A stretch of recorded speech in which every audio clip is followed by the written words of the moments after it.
saying. Good evening and welcome to Nox Mente. Tonight's guest is Joshua Cutchin. Josh is a North Carolina native with longstanding interest in Forteana. He holds a master's in music literature and master's in journalism from the University of Georgia and currently resides in Georgia. He is the author of two books, 2015's A Trojan Feast, the food and drink offerings of the aliens, Faeries, and Sasquatch, and 2016's The Brimstone Deceit, all in-depth examination of supernatural scents, otherworldly odors, and monstrous miasmas. Both are published by Anomalist Books. He also has a new book out, Thieves in the Night, about fairy abductions and alien abductions. Josh is also a contributor to Robbie Graham's 2017 collection of ufology essays, UFOs, Reframing the Debate. Great book. Welcome, Josh. Joshua. It's a pleasure to be here. Oh, yeah, Joshua, hey you, it's all good. Yeah. You just seem like a Josh instead of a Josh. Yeah, I know. That's what I've been saying is Josh. Yeah, that's fine. It's awesome. Oh, yes, I'm happy to be here. So you're close to Jerry. There's this Georgia connection between us. Half my family is over there, Marietta and Marietta, but I say Marietta. And so there's like this, we have this weird like energetic thing all by the aspect of Georgia. Yeah, I think that if you have to live in the shadow of Metro Atlanta, North Atlanta is kind of the place to be, I think, because the city hasn't quite metastasized to this point yet. Oh my God, but it's coming. Yeah. Yeah, I mean, I saw something about just up the road in Canton, it's been like some sort of ridiculous, like 10,000 person population boom in the past 5 years. Some sort of silly statistic like that. That's it's crazy. That's where I live. It's crazy up here. It's insane. I remember when that was like so far out. When I was little, that was so far out. Yeah, it's nuts. It's nuts. But the good thing about living where I do is that I can be in Canton in 15 minutes, and there's actually a handful of Bigfoot sightings up that way. Really? Oh, I didn't know that. Yeah, I mean, I'm sure there are more that I haven't run into, but there are some. Is there still woods left? Oh yeah. I'm just kidding. I know. I mean, not for much longer, but according to the BFRO, there are like 3 different sightings that were between here and Canton. Wow.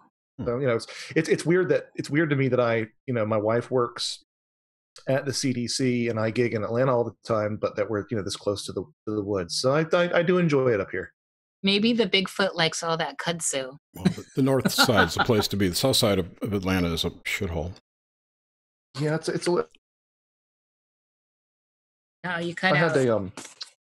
I had a weird gig there about a year and a half ago. It was like a Russian truck depot party, like for these.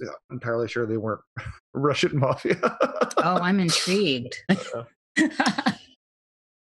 Atlanta's a huge city too. I mean, it's been huge for a long time.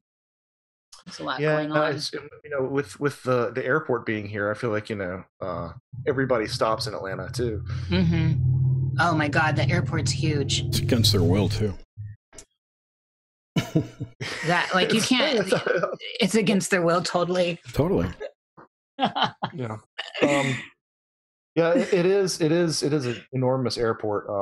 But it has some perks. There are a couple of restaurants in the airport that are really nice. There's one phenomenally overpriced but also phenomenally delicious restaurant in the Atlanta airport that if anybody ever has a layover and the excess capital is worth the time. Which I one? don't get to eat there very often, but One Flew South. It's I know some people who are at a higher pay grade than me who actually build in time when they go to the airport just to eat there. I'm like, I'd love to do that. Nice. I ate there with my wife before my trip to Ireland, and of all the times that I've flown out of there, I've probably eaten at the place maybe 2 or 3 times. But if anybody, like I said, wants to drop some money on some good food, it's actually, I think it's one of the better restaurants in Atlanta, actually. Oh wow! Well, that is a first-class airport, though. I mean, it is in every way. It's just huge. Yeah, it is nice to be able to get a direct flight from basically anywhere, or to basically anywhere from there. So again, just like so many other things, it has its trade-offs. Yeah, like if you're running across it trying to catch, you know, you're gonna. It's so big. Yeah, that's the only catch. Yeah. Oh my God, I've been so nervous in that one trying to catch flights. Also wanted to wish everyone a happy Lionsgate today on 8/8. I should know what that is, but I don't. I'm feeling like I should as well, Jerry. The Lionsgate on 8/8. It's the Stargate that opens today. Google it. I think I'm in the dark. Yeah, I'll have to Google it too. Jeez. Okay. Lionsgate 8/8. I really feel like I should know that, though. Josh, you should too. You're into the weird. Kind of surprised I know. It feels on the tip of my tongue. Lionsgate. It sounds familiar, but of course I'm thinking of the film company. Yeah, well, right, it's everywhere. So should we just jump on into Nox Mente? We should. All right. So we kind of already from your bio know where you grew up. Tell us about your experiences, Josh, at like the earliest stuff you can remember that sticks out. And that can include, it can be anything, like it can be a dog bite, but just things that stick out. And I like to get pop culture-y stuff too. Like what cartoons did you like? Did you play in the woods? You know, was mommy mean? That kind of stuff. Okay. Well, golly, I know as soon as I say what my earliest impression or memory was, I'm probably going to end up forgetting it. I suppose like a lot of what I remember is just impressions, really. There was a pizza parlor chain with animatronic bears that is a memory from early in my childhood. Not Chuck E. Cheese? Not Chuck E. Cheese. No, it was the other one. And if somebody said it, I'd slap myself in the head and be like, "Oh, that's exactly what it is." So just sort of that was something that I, you know, is a pretty early memory of mine. My childhood really is divided into pre and post house edition. My folks have still same house on Lake Norman, which is about 20 minutes north of Charlotte in a small town called Denver. And when I was about 5 or so, they added on a significant portion to the house. And so a lot of my memories are of that and the impressions of the way that the house was before and after. There was a screen porch that was significantly expanded, and it was had this sort of green indoor-outdoor carpeting on it. And you know, for years, even after it was replaced with you know different material, we'd still call it the green screen porch. My family was all from that area. Both sets of grandparents were, I mean, the farthest one was 30 minutes away. So there were regular visits there. My maternal parents, my maternal grandmother was a nurse, maternal grandfather was a painter and a handyman, and my paternal grandmother was a stay-at-home mom, and my paternal grandfather was a country doctor. So they had a real country mouse, city mouse thing going on. My paternal grandfather was a bastard. I always tell people that he was a great person. Everyone loved him if they were related to him. If you were related to him, he was incredibly acerbic and just really negative. So I got, you know, a lot of negative reinforcement about, you know, I've always been a big guy. I got a bunch of negative reinforcement about my weight all through those years. My last memory of him was, you need to lose weight, you need to shave, and your band sucks. So, oh, man, that's hard. Not a great relationship. Was he just jealous? I don't know. I suspect that he was a bigger kid earlier in life, and I guess he wanted to help me avoid some stuff. You know, the sad thing is I think he actually did more harm than good in the long run, because I still, you know, struggle with weight loss and weight issues today. But I mean, I admire the guy. I mean, he was a great diagnostician. He was one of the last old country doctors. I mean, when it would snow too much for him to use the car, he'd make his house calls by hooking up his horse and carriage. Like, we're talking, old school. That's amazing. I love that, by the way, and I love the house call thing with the old school doctors. Yeah, he was. I mean, like, again, I admire the hell out of him. But I had no use for him. By the time I entered my 20s. Yeah. I actually thought about not going to his funeral. I went to this funeral for everybody else, not for him.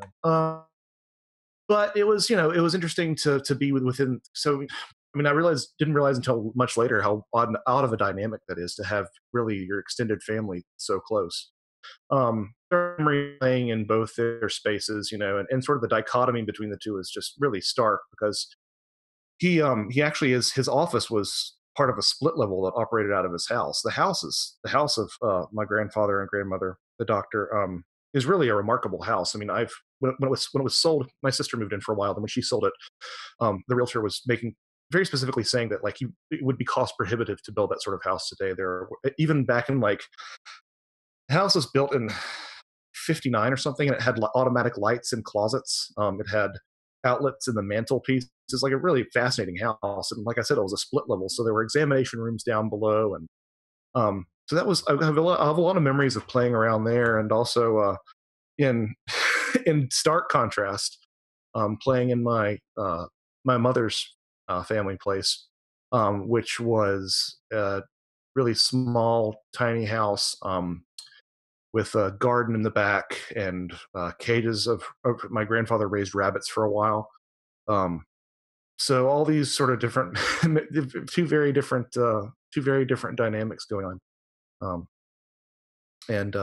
So, I was a kid who was very much into insects and bugs and stuff. I actually, probably my earliest memory would be my mother's mother teaching me how to catch honeybees. Even though I was allergic, we had developed a strategy for me to catch honeybees and release them later. Oh, I love that. Yeah, it's one of those things. I still don't, even though I'm allergic, and I don't freak out when I see them, because 9 times out of 10, if you just leave them alone, they'll be fine. You just got to know how to act around them. Right. Wasps are a little bit different story, but yeah, wasps will come for you. And they'll sting you many times. So there's sort of a bunch of different dynamics, all mashed up there. A lot of memories on the lake. My sister, for example, could swim before she could walk, because my mom was very adamant that if we were going to live on the lake, we had to know how to swim in case of any accidents. So it's another thing that I didn't realize is that people worry about their kids not being able to swim and stuff. I mean, I'm sure I didn't wear a life jacket past age like 3 or something, because it was just a natural at treading water and managing myself. So that really instilled a need to be close to water in my life. Between that and going to college in Madison, Wisconsin, which is on an isthmus, there's always been this background of water, sort of in my life. And when I'm not around water, like right now, I tend to get a little antsy. So that's probably one of the reasons that I feel a little bit displaced here. Hey, we got Lake Allatoona up here. Yeah, but there's something about, well, I suppose this sounds super privileged in a way, but there's something about being able to, like, get to a lake in your backyard. Yeah. And it's not even, it's like, Jack Sparrow says about a ship. It's not a ship, it's about freedom. Similarly, it's like, I mean, Lake Norman's a pretty big lake, and we lived on this cove, and the idea was that if you just step out there, you've got this giant expanse of places to explore. There's always this mystery. Every day's different. Were you an only child? No, I have a sister who's 4 years older, and she still lives there, in the area. So I mean, I'm the weirdo who went far away to school and ended up living, kind of far away. It's about 4 hours from here. So, not bad. It's still, it's a trip you can easily make in the latter half of the day, but yeah. And you went to Madison's a great town. I've spent so much time there. I just love it. Yeah, it has a real special place for me. I was just up there for my sort of a little impromptu 10-year college reunion, and it has lost none of its charm. Yeah. It's changed a lot. It's changed a lot in the past 10 years, but it's it really is a special town that I think flies under a lot of people's radar. You know, I know that everybody looks at their college town experiences as with rose-colored glasses, but having lived in a couple of different college towns now, I can say objectively there's some really unique, special stuff about Madison that a lot of other college towns completely miss the mark on. Oh, definitely. It's one of my favorite towns in Wisconsin? the United States. Yeah. Oh, yeah. Yeah. Madison's wonderful. It is special. And I can't imagine that it will lose that vibe. They decriminalized weed a long time ago. Yeah. Oh, it's definitely one of the original weird towns. Yeah, absolutely. When I went to college my freshman year, the laws had just changed to 21 for drinking, but not in Wisconsin. So we would drive up to Madison to buy beer and stuff. Well, yeah, I mean, even as recently as 10 years ago, if you could present an ID that you were with your parent, you could drink at whatever age you wanted to. Sounds like Germany. Out with your parent, if you're out with your parent, you could have a beer if you were 19. It's a beer play. The whole state is. It's all that German. Did you have any weird experiences as a young kid?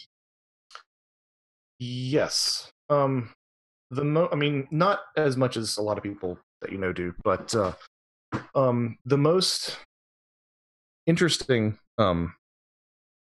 of my childhood experiences was when we were building the house, or when my parents were adding on to the house.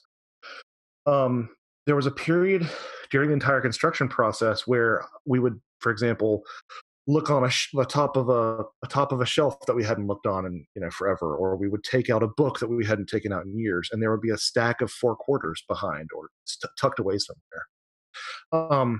Which, I mean, maybe it was I don't think it was a contractor doing it, and my folks are adamant that it wasn't them, and so is my sister. And they all remember this as well. It wasn't until a long time later that I found out that's not only, that smells not only of like poltergeist experiences, but also, sort of fairy folklore. In fact, I just learned the other day that that's actually where the term pennies from heaven comes from. Or at least one of the proposed theories of where it comes from, or from these apports of coins that you find places. So that was probably the most, that was definitely the most sort of extra normal thing that happened to me. That's a super great story. I had a good deal happen. Sorry, you'd cut out, so I thought you were finished. Oh, no. I stopped abruptly, so I think you're. That was just me. It's the Mercury Gatorade. That I did just hear you talking about that story. I don't know where.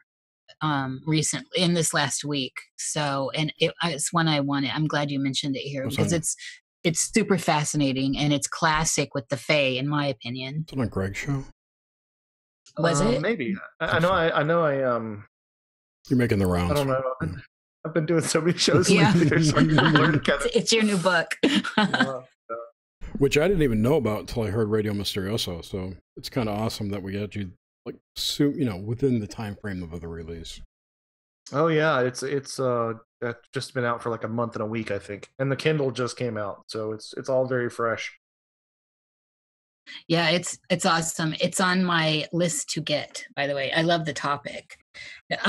Okay, so when you were little, do you remember any dreams, or were you a dreaming child that you recall? So here's the shortest episode of the show, folks. I don't dream that much. Yeah, as you were saying, behind the scenes. I mean, so I think there are a couple of reasons for that. I mean, obviously, I had plenty of dreams, but I would say that I remember my wife. God, you should talk to my wife. My wife has the craziest, most vivid dreams, and she remembers them to a T, and she talks about them all the time. I probably remember 3 dreams to 4 dreams a week, and I definitely ascribe to that sort of indigenous people little dream, big dream sort of model, where certain dreams are just regular dreams, and then you have the big dream that's meaningful. And I've only had really one big dream in my life that actually happened quite recently. But for the most part, it's just it's weird. I always feel like when I recall my dreams, the geography is never makes any sense. It's always very nonsensical in terms of I'm in a field and then I descend a staircase and I'm in my bedroom and I need to go to the bathroom. So I walk into the bathroom, but it's the bathroom of the subway station. Like I've never felt, again, with this one exception, which I'm sure we'll get around to. Uh, I've never really felt that there's been that real quality of a dream. I've never felt like, in hindsight, it felt super real. Again, with that one exception. But I do remember images and impressions more. So I'll remember a scenario more than I'll remember what happened, and then there'll be a gap, and then I'll remember something later that happened. I have probably about once every 2 years, I'll have a sleep paralysis episode. Where I'm at the point now, after having done all this, I actually don't freak out. I just say, "Oh, this is great. Let's gather some data." So I'm actually able to focus enough to actually sort of get a sense for what it feels. So that happens to me every now and then. I think one of the main reasons why I don't dream that much is because I historically don't sleep well. Neither does my mother. If I'm up 3 or 4 times in a night, that's a pretty darn good night of sleep. Strangely though, it is a lot people that are very into trying to get into that state will set alarms to do that because it's that REM, it's a certain state, and so those people oftentimes they're pushing it, and so what I'm saying is I'm surprised to hear that, as someone who wakes up often, that you don't have more dream recall, because I'm certain you have the dreams. Will you tell us a little bit about your sleep experience, your sleep paralysis experiences, the general tide, or certain experiences that are tangible? Certainly. So I very rarely get impressions of entities during sleep paralysis. That's just apparently my flavor. There was one time when I did. Um, I I'd fallen asleep with the lamp on, and as I woke up, I saw a shadowy figure to the left, to the left of the lamp. This was, I mean, I've always had an interest in sort of Forteana and monsters. I was a big monster kid growing up, creature features and the like. But I wasn't like, obviously not as into it as I am now. So at the time, that really freaked me out, and then it was later that I sort of came around to realize that it probably wasn't anything nefarious, even though that particular apartment that I was in, I'm pretty sure was haunted. But whatever that was didn't really have that sort of actual apparition mouth feel to it. For the most part, when I get sleep paralysis, it's actually kind of pleasurable in a way, because I get this feeling of being very heavy, and I'm a tosser and a turner. So when I get sleep paralysis, I get this feeling of being heavy, of sort of sinking into the mattress. The room feels dark and almost like sort of a slow strobe light is going. And I don't know why it doesn't scare me more than it does, but it hasn't. I generally, I mean, for all I know, there are things lurking in the corners of my room whenever I have these experiences, because for the most part, I seem to remember seeing the ceiling. But it's just a general feeling of lethargy and sort of being stuck to the mattress. Not complete paralysis, but again, this feeling of the limbs being very slow to move. And in all these experiences with paralysis, you kind of mentioned it earlier, but was there ever an earlier period where maybe there was a little fear that you were getting trapped, or you couldn't animate your body? Honestly, I don't think it really happened to me until like 2008 was my first experience, and that was the one with the entity standing to the left of the lampshade, which again was just sort of a silhouette. And like I said, 2008. So yeah, about every 2 years, I'll have a sort of a brief event, and none of them really seem to last more than, oh geez, I'd say probably 2 minutes, which probably means that they are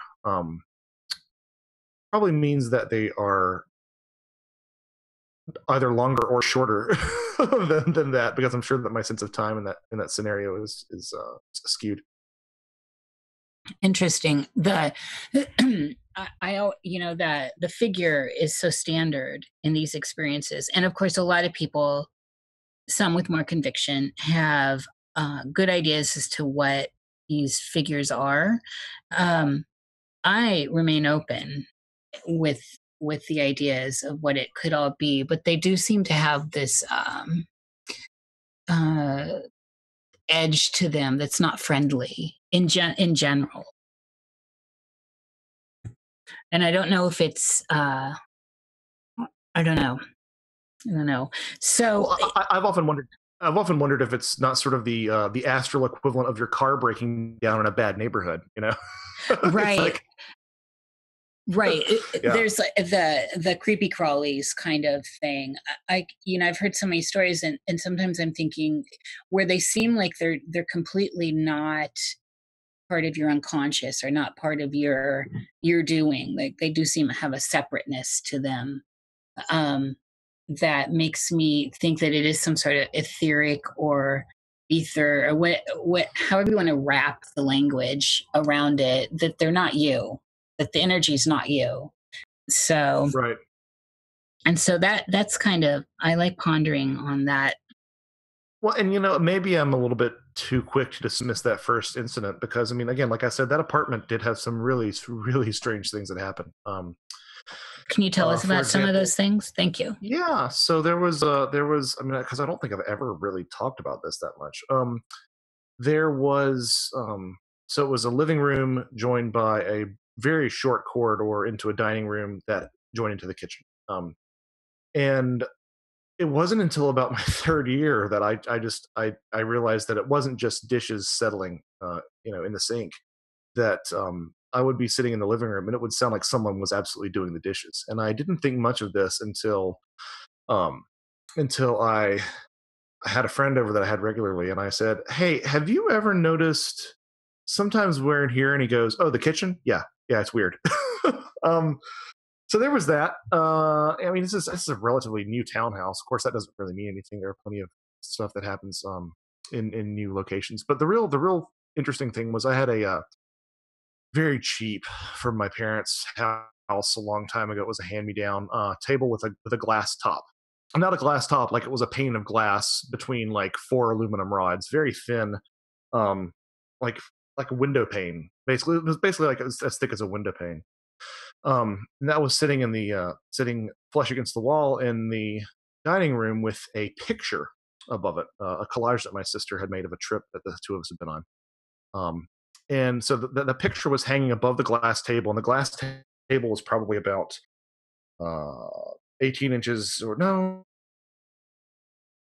about 2 feet deep. And I remember I was upstairs once, and I hear this giant crash, and I come downstairs, and the picture, the collage that my sister had made, is face down. The glass is shattered on the carpet, but there's nothing wrong with the glass table that was directly underneath it. So it's almost like it had to jump 2 feet out from the wall and then smash to the floor. That was probably the most dramatic thing that happened in that apartment. That's very dramatic, Josh. Yeah, Wow. I know. I did that thing that everybody does, which is like, oh, well, maybe it's nothing, but that's pretty. Because I mean, this was a cheap ass table. I mean, there's no way that it. I mean, what made it fall? Because I wasn't like stomping around upstairs or anything. It just happened spontaneously. And then B, I feel like it should have at least damaged that table or been on the table. But no, it was actually out from the table as if something had lifted it up and dropped it to the floor. Do you, for yourself, is this a common thing for you to shuffle strangeness or high strangeness into what might be the logical explanation and then just file it away? Or do you give yourself ponder time?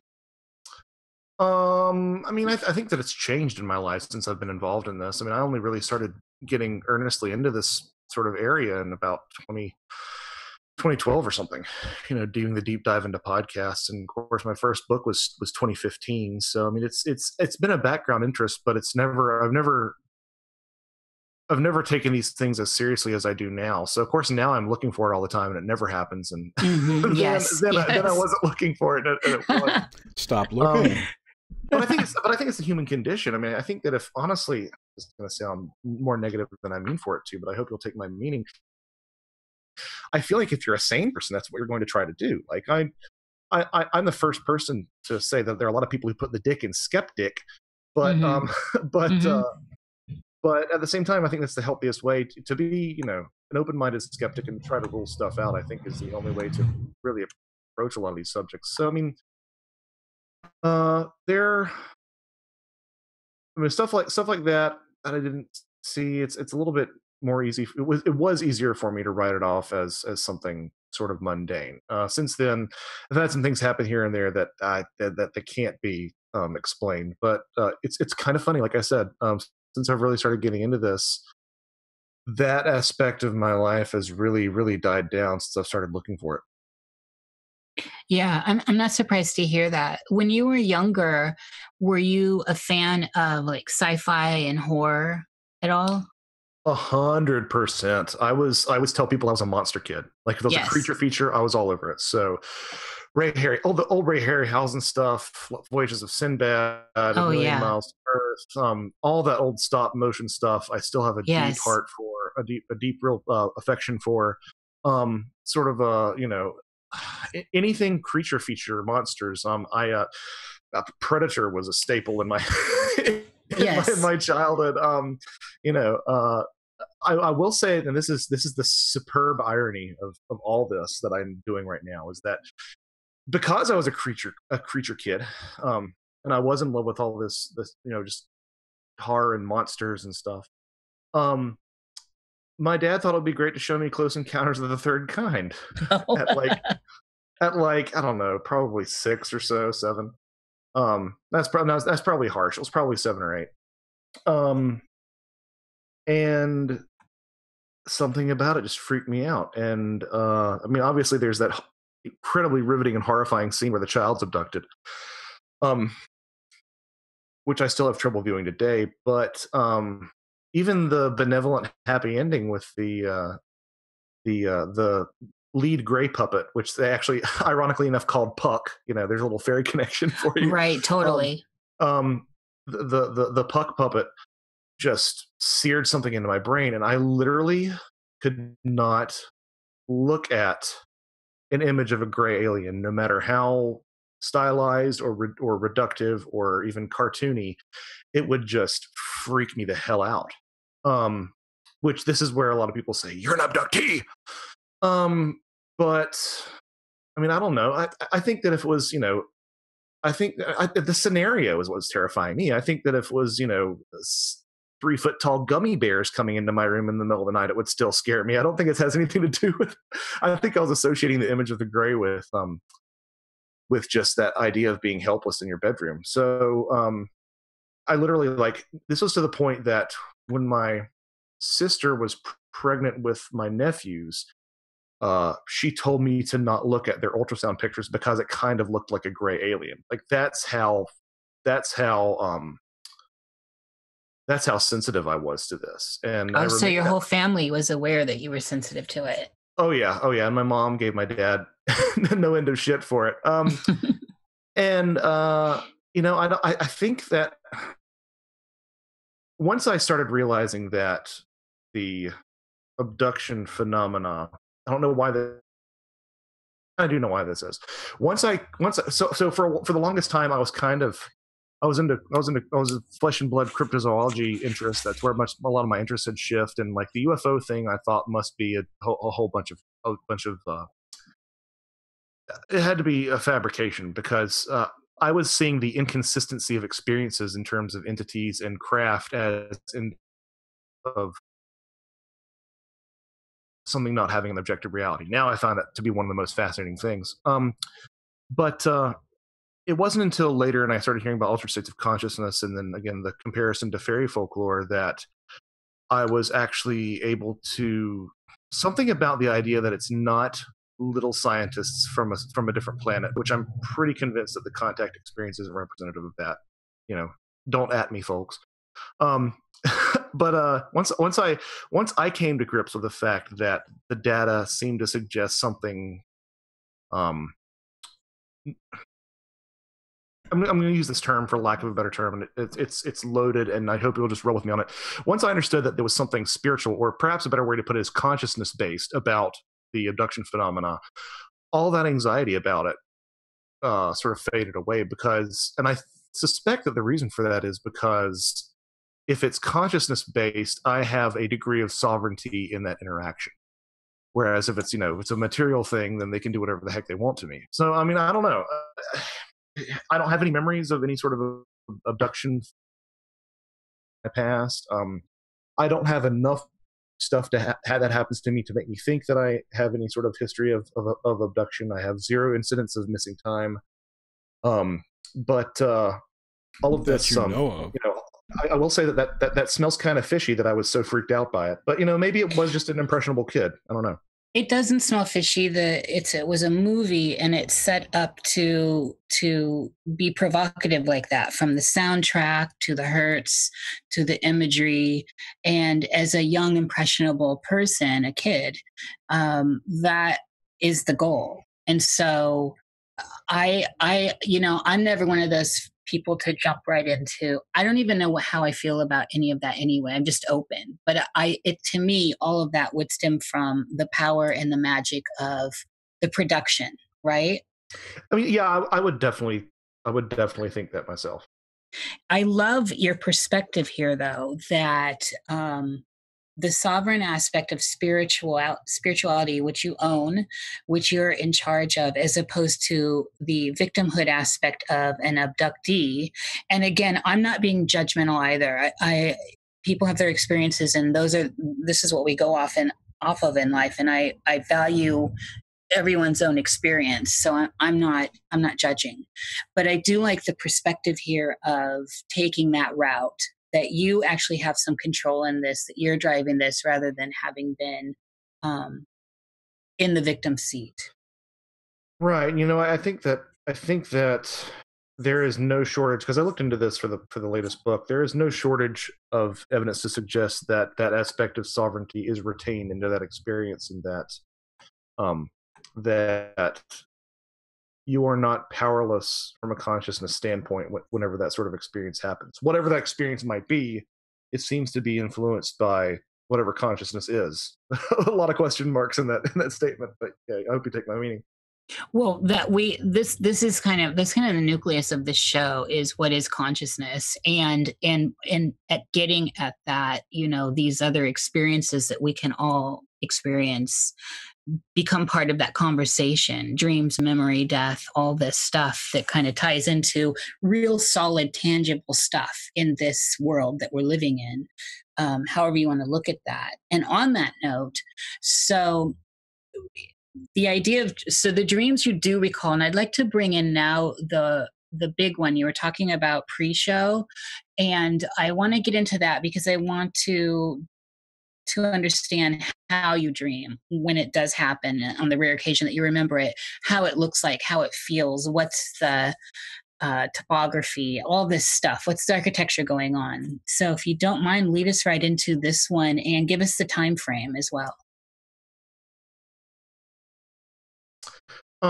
So hands down, the most profound dream that I have ever had.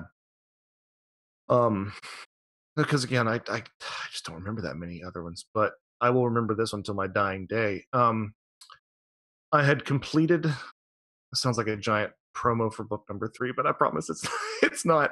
I had completed my latest book, and I was in this sort of, here's the word, this liminal zone between having it written and having it published. It was in the hands of my publisher, and I was just sort of waiting for it to come back. So this was like 2-3 months ago. It was not that long ago. In the dream, again, so my dreams have no sense of logic, no sense of tangible geography, none of that. and I don't typically remember them past a couple of minutes. I'm in bed with, this is actually so much easier to tell when it's light outside. I'm in bed with my wife, and I open my eyes, and there are some small lights, I'd probably say about golf ball size, drifting through the bedroom door. And she and I in the dream observe them, and I get out of bed and walk out through our bedroom door to the landing, because I jokingly refer to our house as the tree house, because the upper floor is like this landing that's, I mean, it's not large at all. It's the bathroom is bigger than the landing. Let's put it that way. And off the landing is one office, is the office, which is a bedroom that I'm using for writing and for podcasts. It's where I am right now. A bathroom there, another guest bedroom, and then our bedroom. So and all these bedrooms are pretty small as well. I wish I had dimensions, but I'm crap with them. So I walk out in the dream from my bedroom after seeing these lights to the landing, and I look down the stairs. And our stairs are, it's a 2-story house, but it's a very large, the foyer goes up all 2 stories. And so you're looking out actually over a 2-story situation. And at the bottom of the stairs, again, the geography on all this is perfect. At the bottom of the stairs, there is a figure about my height, but it's blurry. It's a darker gray, almost black, but it's almost like someone deliberately blurred it out. But what's very apparent from it is the silhouette is, it's the gray alien silhouette. It's sort of like people talk about the taller supervising gray aliens as opposed to the shorter drones. It's that silhouette. And I go down the stairs, and I kneel before this figure, and I turn my hands up, open palmed, and I say to her, strongly saying this, I say to her, my queen. And she and I walk back up the stairs. I'm not sure if I was holding hands, but I could, every time I caught a glimpse of her out of the corner of my eye, out of the periphery, she was much clearer. And as I reach the top of the stairs, she and I climb onto the bed where my wife is sleeping on her hands and knees. And again, this is where the dream ends. Out of the corner of my eye, the periphery. If I looked at her, I wouldn't see it. But with using my peripheral vision, I can see that she's clear, and her face is definitely that sort of wraparound black eye face. And then I wake up, and I'm terrified, and I cannot remember the Lord's Prayer to save my life. Which, if you look into some popularly held ideas about demonology, that's something that people run into a lot, is apparently, supposedly, if you try to remember the Lord's Prayer in the presence of the demon, you will deliberately forget it. I don't know how I feel about that. I'm pretty agnostic on, if what this phenomena represents as demons or whatever. I don't want to go down that rabbit hole. But I felt that was, because I didn't know that fact at the time, that some people say that if you have an encounter with a demon, you can't remember the Lord's Prayer. And here I am, weeks later hearing this, and I'm like, holy crap, that's exactly what happened to me. My skeptical side is that I'm obviously primed for this. I'm obviously primed to not only see an entity that resembles a gray alien, but I'm also primed to interpret it as, the fairy queen, as Queen Maeve. If somebody's going to have that dream, it's going to be me. I mean, since what I'm living. But what gives me pause is the logic. What gives me pause is the sense of geography that's missing from every other dream I've ever had in my life. Sense of it being that could have happened, minus this figure and minus these lights. It's just it's stuck with me so strongly. I mean, I kind of have a little bit of trouble talking about it, but it's out now, so there we go. This is amazing imagery, and it's amazing. It's very, there's something unique in all the dreams I hear. And also there's something familiar. I've heard another person tell me about bowing at the knee and addressing the figure in a rather regal royal manner. The my queen thing is very intriguing to me. Was there, so if we can dive into this a little bit deeper. Sure. Did you have a sense of, so when you're in it, you obviously you have this visual and she's on your periphery. You couldn't focus in on her, but you could see her through the periphery. And we have the steps and all this going on. Was there a sense of the air in the dream, the general environment, feel of the environment? Temperature, or if I had to say something, it would be still. That's not a detail that really jumps out to me. I would just say a certain stillness, a certain calmness throughout the whole thing. Did you, so in this too, were you, because I get a sense, okay, so I guess I didn't get it, and you may have said it, and I may have, as I was closing my eyes listening to you, and I usually I'm a good listener, but I guess I may have not heard you say this, but was there any sense of fear in there?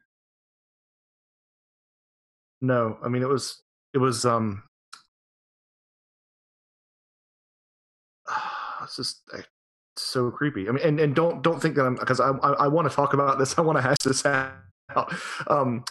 So when I sort of backpedal a little bit, don't think that I'm, because I want to, don't give me the option to back out, because I don't want to. It almost, this is a super creepy thing to say, but it almost had the sense of things being set right.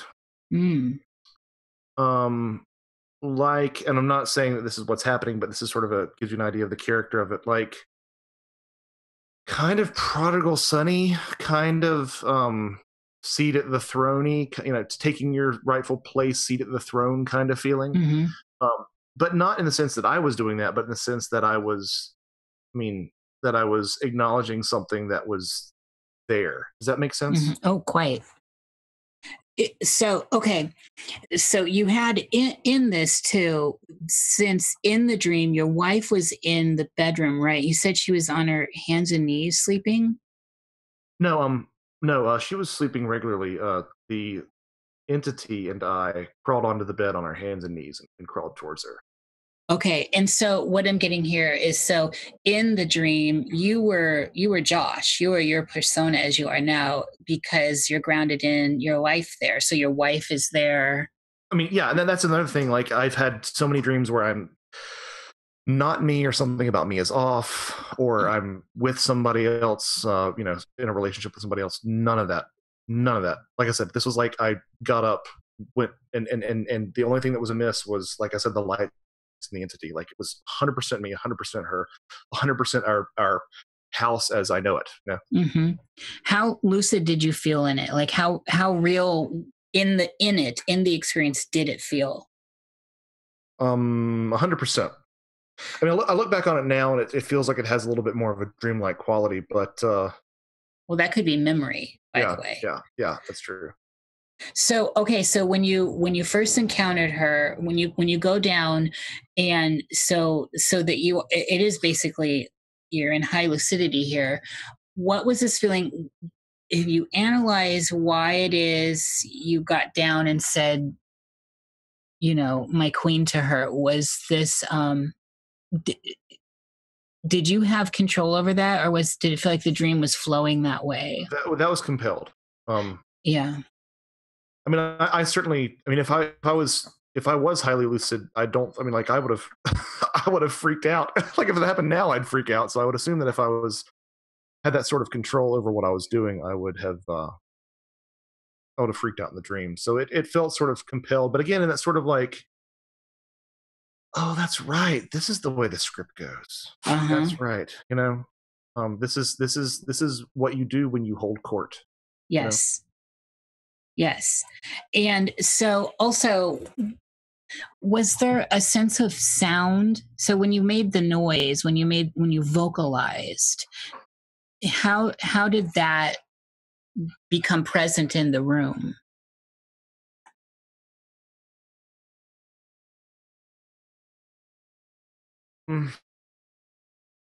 Was sound.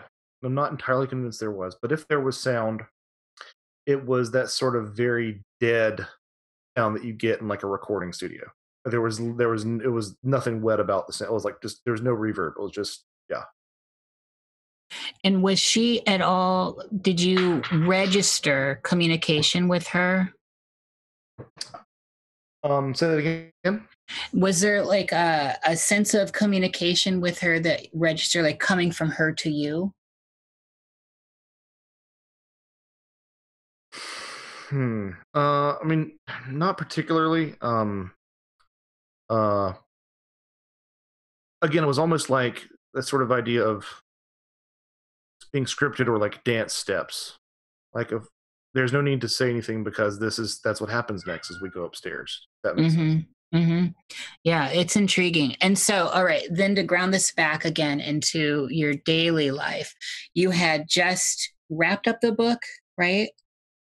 Well, I mean, yeah, just just as a relative term, I actually finished the first draft in November and tweaked it on and off, and then I had sent a draft to Patrick, and he had at Anomalist Books, and he had sent it back with some suggestions. But this was between final draft and publishing.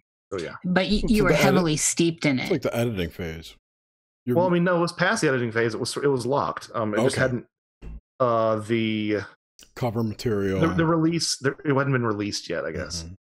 So, but yeah, but this was, I mean, honestly, the turnaround on this was so long, I kind of got obsessive over it. So this was occupying. It was a real bummer to me that we were having some difficulties getting this out as sort of as slow as we were at the time. So yeah, I mean, I was thinking about it regularly, like multiple times a day. And so in this, so you're heavily steeped in already in the realm of Fae, and and of course the Greys and all that fall right into that, as you know. Right. Was there anything similar that you had encountered in your research to her? I mean, not really. I mean, so we have the lights beginning this whole thing, which sound very much like fairy lights. It sound a lot like sort of the orb phenomena, which I did talk about a little bit, because it seems that children seem to regularly recall seeing light phenomena around their cribs and such. So that was something that got talked about a little bit. But I mean, the archetype of the fairy folk being shorter beings being led by a taller fairy queen is something that you run into in a ton of fairy stories. So I mean, that's probably the closest thing as far as like a blurry entity visiting someone. No, it's not nothing like that has really crossed my desk in this context. And so when you woke up and you're in that kind of after experience of it, did you register it clearly as like in the form of and packaging of the gray alien, as opposed to, say, some sort of fae? I mean, honestly, that distinction has become so blurred for me now. I don't know if I would, unpack it that way anyway. Yeah, it is for me too. They're kind of the same. Yeah. In the dream, it felt like. In the dream, it felt less like a gray and more like a fairy queen who looked like a gray. But as soon as I woke up, all the fear came in, which was actually not in the dream. And then it was like, yeah, that could have you could interpret that either way. That perception was a lot more apparent to me. Was there, so one of the things that strikes me with this, and we both agree, we both agree, to me that they're so tied together. I just think that the Greys are part of our modern packaging for this experience. but there's something with the eyes in particular that seems so bug-like to me. And I can never get past that. And so I also associate that with types of fae. But I was raised in an Irish household, and this stuff was around. So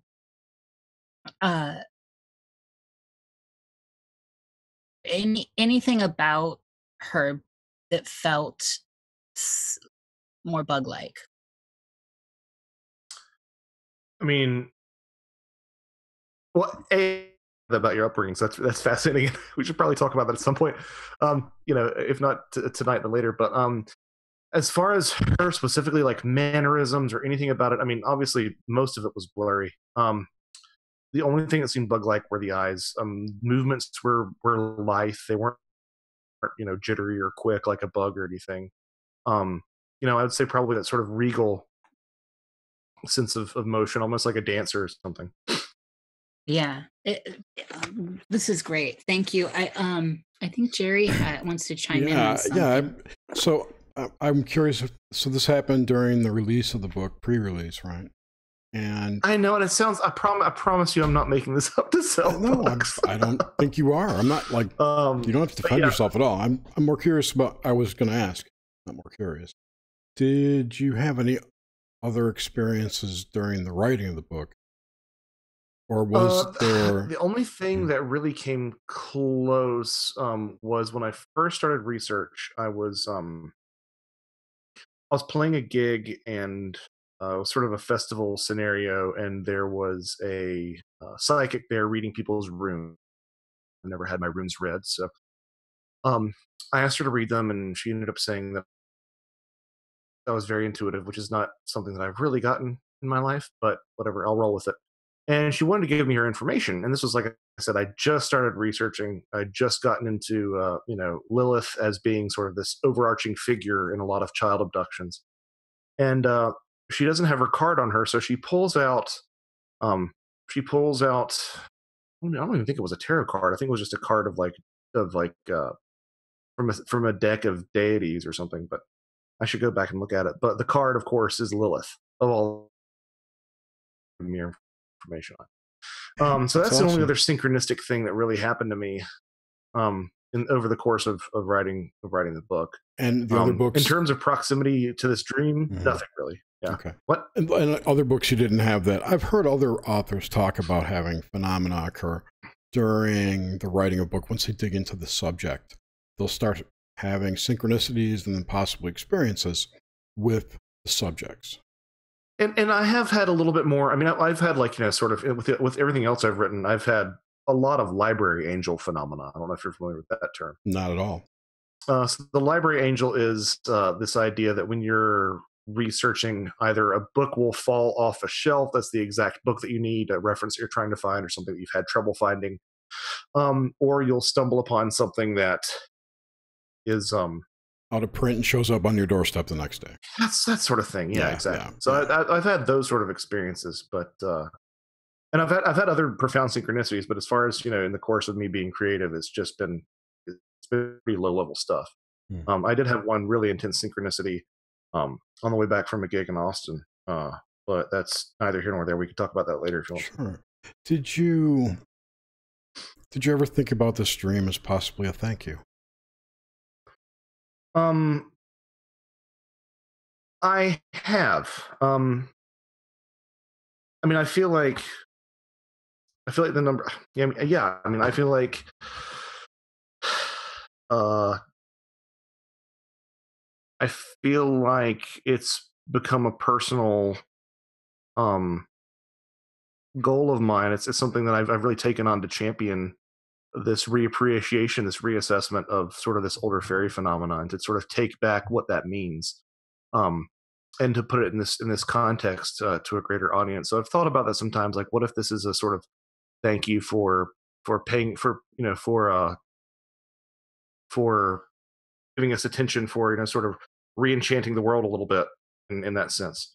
Yeah, that's definitely crossed my mind. Yeah, right. Because if you're right, which is possible, they probably feel slighted by all the nonsense that's grown organically or not inorganically through the UFO movement. I mean, ufology in and of itself. So yeah, I can take that reading very clearly. I could see that being a definite yeah. So I mean, if a definite. so the follow up is just if it is a thank you, then you shouldn't be freaked out about it. Well, right, exactly, and it's I mean, I think it's telling that I wasn't scared during the dream, and that it was as soon as my higher functioning brain kicked in, that's when I ended up getting frightened. Right. Which is the problem. It's very cool. I have a question on that, and I think Jerry pinpointed something I feel was very significant up front for me. Was it did feel like an acknowledgement and a thank you as observing your telling of it. I wanted now she to wants ask, your babies. Right. Yeah. Well, there's some actually, you want to talk about synchronicities, we can talk about some stuff off air. But while we're here with this, when you woke up and when your conscious mind, your waking mind started to kick in, and the fear stuff with the encounter you had started to surface, do you have particulars? What in particular gave you those kind of chills? So what kicked in the fear response? Yeah. Was it just that it was so real? I mean, the clarity. No, it wasn't surreal. It wasn't surreal. It wasn't how surreal it was. It was the clarity. The clarity was what just kicked my ass right away. Because I've had some pretty unsettling nightmares in the past. I actually remembered another one if you want to talk about it at some point. Yeah, but, let's. I've had some pretty unsettling nightmares in the past, but they still had that. Okay, well, but all the other ones have still had that sort of goofy sense of geography, that sort of patchwork. Oh, I remember this and I remember what happened next, but there's a gap missing. All that has been in every other dream I've ever had, and this one was a continuous narrative where I remembered all of it, and it was all very clear. Mm-hmm. And that's what really kicked my butt and made it feel real, which made it feel intimidating.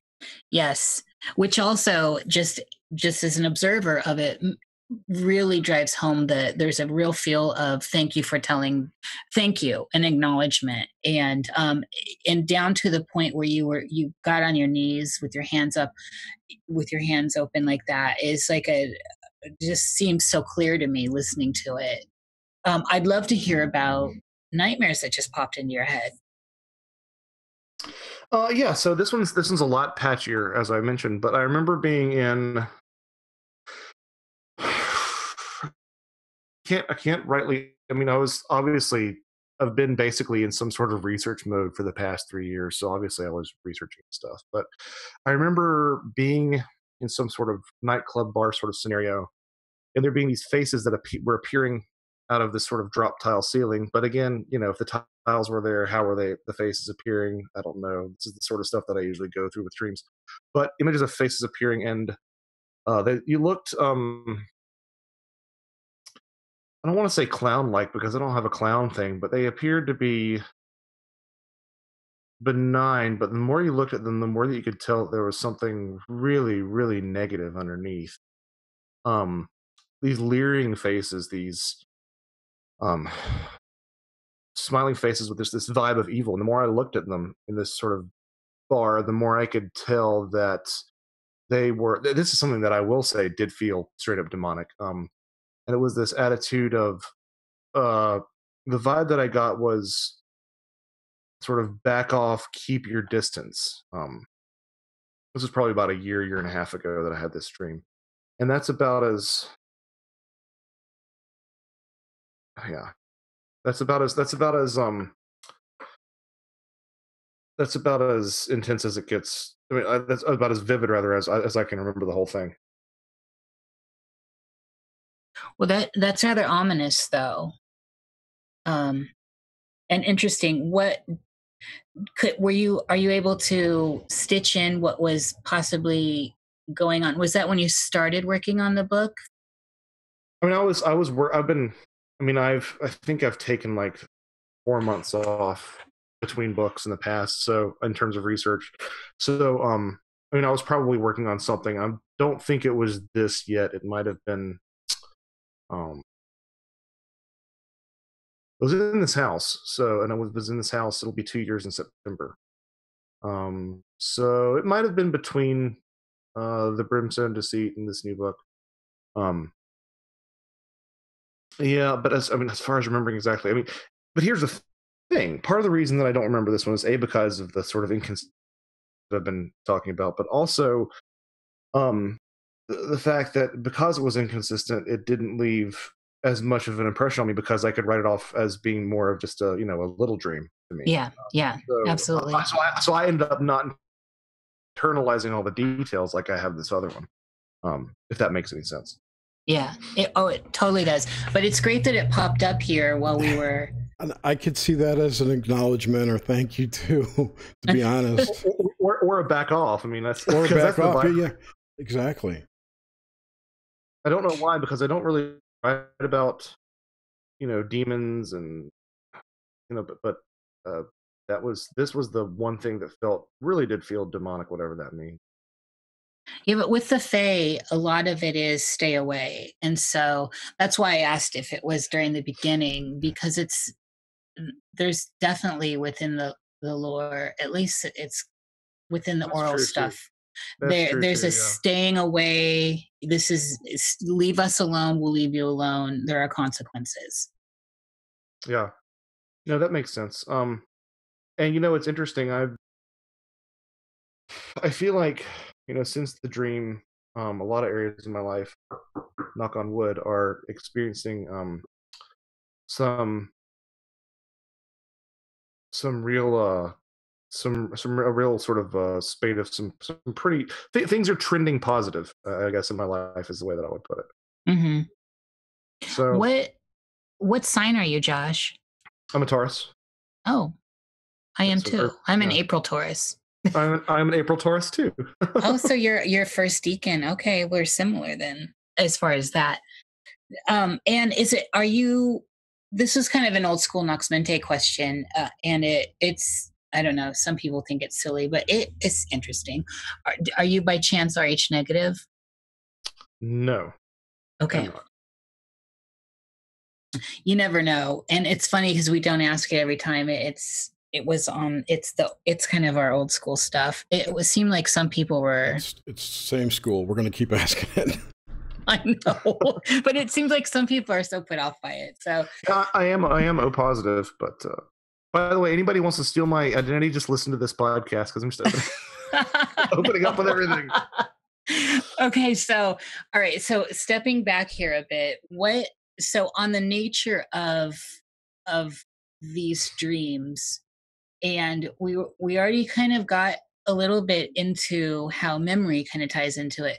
What do you think's going on with dreaming? What do you think that function is besides the general, everyone knows this, the unpacking of your day, your daily chatter? What do you think's going on at a deeper level? I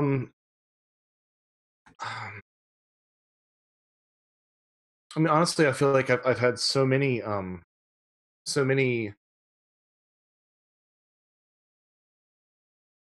I've had so many small dreams and so few big dreams that I'm not sure that I honestly, I mean, I don't think that I don't buy the unpacking your day thing, because sometimes I'll have somebody or something pop into a dream that I haven't even thought about in years. Oh, I love that. This is yes, you just brought in a whole new angle, because most people agree that there's that unpacking happening. I mean, yeah, there is sometimes, but I don't buy that as like, I buy that as part of the function, Yeah. And who knows, like maybe in order to properly store my memory of a conversation that I had with someone today, they needed to take my senior recital off the shelf and dust it off, and you know what I mean, to make room and scoot some stuff down the shelf. I just don't know. But I mean, for example, if you listen to my wife's dreams, I mean, my wife has dreams about blue pigman aliens that drag people away by putting like hooks in their nipples and dragging them onto their spaceships. Wow. Yeah, these are my wife's dreams. She gets all the interesting dreams. And like that's nothing, like that's not filing your day away. Like, I mean, right. That's some deeper stuff. I look at a bunch more weird stuff than her, and I haven't anything remotely like that happen. So in your research on all your books, have you, and so this is again looking at like kind of the philosophical idea of dreaming, have you encountered any thread of continuity through your research that suggests that dreaming plays a bigger role in all of this, in the paranormal and the unknown and the odd stuff in your own personal life? Is there any, is it a portal? What's, I guess I'm looking for your ponder on it. So it doesn't necessarily have to be so much rooted in the experiences you do not recall, because I know you dream more than you recall. So I guess it's, how do you feel about the whole realm of dreaming? Well, I think so there's been, I'm sort of going to circle around to this, and I think that there's a lot of problems with hypnotic regression in retrieving. There can be a lot of problems with hypnotic regression in retrieving contact experience memories. But what I don't think people appreciate is that, say that you're putting someone into an altered state of consciousness with hypnosis, and they are recalling what they think is an alien abduction. While that might not be what happened to them, it doesn't mean that they aren't on your couch in this altered state experiencing that right then. Does that make sense? So that by being placed into, by being put under hypnosis, they're not always recalling past memories. They might be experiencing what they're describing right then and there because they are in the altered state of hypnosis. Plus, and then add in any leading information that may have been said by the therapist. Right. So like so many things, I think that sometimes it's a garbage tool and you get garbage out of it. Some that you get genuine memory recall. Sometimes I think that maybe you get this sort of middle thing, which it's not memories, but they are experiencing what they think are memories right there in that moment because they are in a hypnotic state. I say that to say that I think that for a lot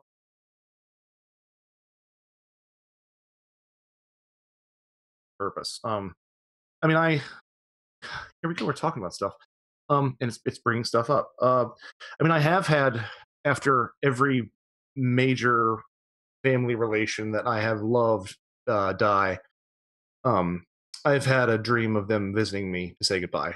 So has my mom as well.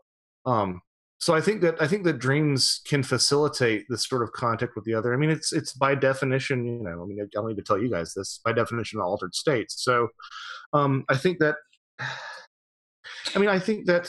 like hypnosis, it can serve multiple purposes and be an altered state where you can also communicate some stuff. So dreams sometimes are helping you file stuff away. Dreams sometimes are absolute nonsense. Dreams sometimes are giving you impressions of the future. Dreams sometimes are telling you things about yourself that you don't know. And sometimes dreams are helping you contact something that is beyond our physical reality. You kind of just wandered right into something that we get into, and that is the dead, and dreams of people that have passed or passing, that you dream they were passing before you actually knew. So, and since some of that just came up, do you have some examples? Yes, after my maternal grandfather passed away, I recall him coming and sitting on the edge of my bed and just telling me that everything was okay. It's more of impressions than the actual clarity of the dream. Was this the doctor? No, this was the one I liked. Okay. I ain't heard shit from the doctor. Okay. After we had to put the family dog down multiple years ago, I had a very vivid dream of him coming up and licking my face. Again, no narrative like with my latest dream, but of him coming up and licking my face. Aw. So yeah, I mean, those are just two examples. My mom has had that on a more consistent basis, but yeah. Do you remember more when your the granddad one? No, not at all. Just that he came and said he was all right. He passed away when I was like 8. And when did you have the dream? Just right around his funeral. Oh, wow. Yeah. Excellent. Yeah, very, very close proximity. Uh-huh. And the dog, was it within close proximity of the dog's passing? I mean, relatively close. I'd say about 2 or 3 months. And how old were you around that time? Oh, geez, that I was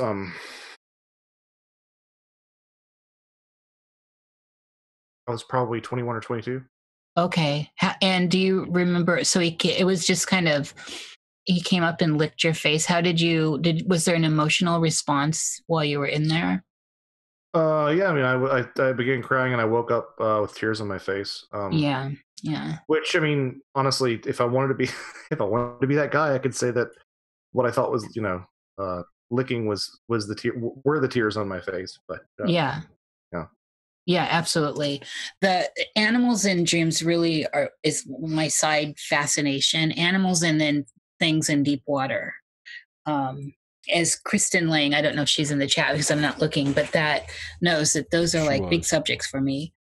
Do you experience deja vu? And if you do, which I think you probably do, everyone seems to, have you pinpointed what you think that is? I do. I don't have anything. I don't have any real profound deja vu moments or syncs that I can remember. But I have gotten that feeling before. But it's almost always, it's never like I remembered. It's always the feeling of having done something before without remembering any sort of specific things having happened before. But yeah, that does happen. I'd say relatively regularly. I'd probably say about every 3 or 4 times a year. What do I think is happening? That's a great question. I think that it might be a little, what's the word I'm looking for? I think it might be a little bit of a reminder of some sort of vague precognition in the past.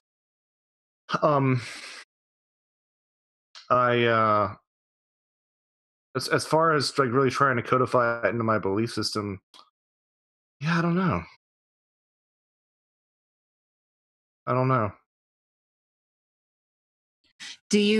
Have you at any time when you've had a deja vu been able to place where it originated?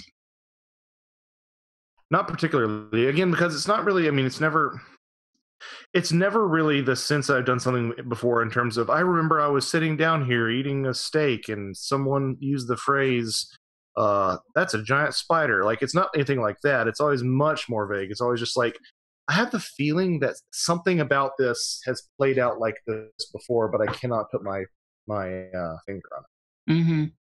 Yeah. Josh, what do you think? And so I want the most, like, what I'm looking for when I ask this question is really your most free response.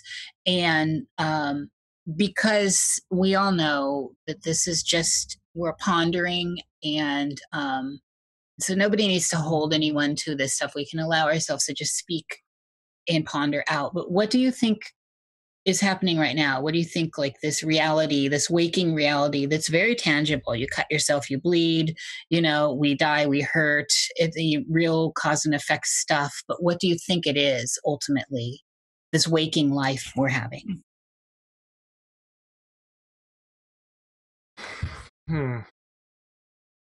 Um, I don't know. I mean, it's so my personal sort of belief structure is I'm kind of at this animistic weirdo Christian sort of thing. So I do identify as a Christian, but I think that the mechanisms behind life in the world are strange, stranger than we can imagine. Um, I tend toward I have some sympathy for some certain Gnostic views, with the idea that there is some sort of prison-like component to this. I have pretty big problems with the language around ideas of the holographic universe because there's something very anthropomorphic about the way that people talk about that. About this idea that we are in a simulation. Well, if whatever this is so unknowable, the word simulation probably has no real meaning. Meaning from meaning to whatever this other is. Um, so yeah, I don't know. Like I said, I'm not sympathetic to this to the sort of simulation hypothesis, but at the same time, I don't think that what we see is what we get. I'm very um, sympathetic towards ideas that Terrence McKenna talking about how uh, reality itself is psychedelic, and if we spend as much time from infancy until adulthood in sort of the psychedelic other realm, would we be able to navigate it as well as we do our own realm? I suspect that that's probably the case. That reality really is some sort of shared psychedelic experience. But in terms of what exactly that means, I am at a complete loss. Were you brought up Christian?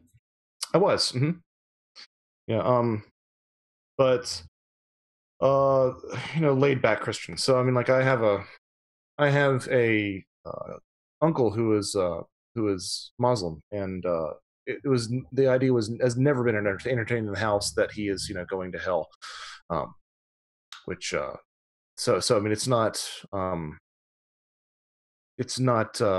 it wasn't like any sort of hardcore hardline Christian. I mean, we went to church every Sunday, believe in Jesus, but allow for a lot of wiggle room in terms of the way that the world works. Mm-hmm. Did you at any point we usually actually ask about religion early on, but somehow it's just always sneaks in, so I've been letting it pop up where come where it in, comes. yeah, come in organically. Yeah, absolutely. And well, because it's hard to, I mean, it's just natural when we're talking openly like this and about these kinds of almost etheric ideas of everything that you're going to get there. When you were young, okay, so did you, it was like loose, kind of like I think of the basic American Christian upbringing. Most people just went to church on Sundays and all that, even no matter what their general denomination was. Did you ever have a period where you were exploring other options, or were you always just kind of steady for the course? In terms of looking into in terms of looking into other sort of spiritual disciplines. Mm-hmm. Yeah, I'm of the opinion that so much of Christianity today is actually sort of a disguised ancestor worship. I'm this denomination because my parents were this denomination, their parents were this denomination, and I can't possibly break off from it. I've flirted with some other stuff.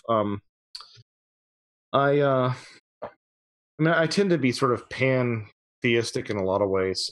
I think that there's a lot that can be adapted and adopted from other faiths. I've had girlfriends who run the gamut from New Age to uh, Jewish to agnostic to atheist, and I think they all had some very good points. Mm-hmm. Um, so it's more of a cafeteria. more of a cafeteria style Christianity, I guess, which I know a lot of people are saying probably isn't the proper way to practice, but there's just too much good stuff out there, Yeah. to not pick and choose. I I thought about. I mean, yeah, I would rather. I would rather. Um, yeah, I sort of use my Christianity as a home base and accrete other things onto it from other disciplines. It's sort of where my own personal uh, faith lies. I like that. Sense. I like that a lot. And I personally love the whole cafeteria idea. I know that hardcore Orthodox people do not, and I understand that. But I like that idea. It always seems very open to me, and somehow more for me, there's just, I don't know. It just seems like more of a direct path to whatever because you're open. So from here, let's look at death. And so clearly, in the way we're experiencing this waking life, death is a point that we're all going to get to and go through. With, and you know, we can throw in a lot of other stuff that you've done it before and all that. But if we just look at it from here and now, you're going that way. We're all going that way, and it's going to happen. What do you think happens? What do you think death is? Just your thoughts in general on death. Well, I think that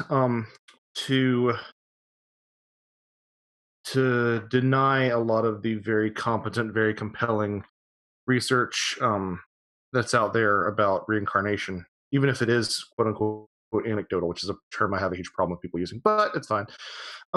There's enough evidence to me to suggest that the concept of reincarnation is something that should at least be that should at least be entertained. I am quite I'm quite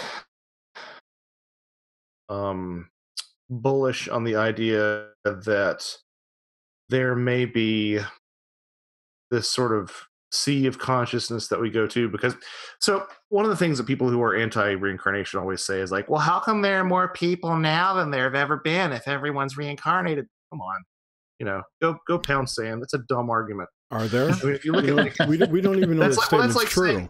That's like saying, why are there more waves on the ocean today when there are later when it's the same amount of water? Like, so what I suspect, or what I think is an interesting model. I don't have any real evidence to back this up, but what I think would be an interesting way to sort of view this is that consciousness is like an ocean, and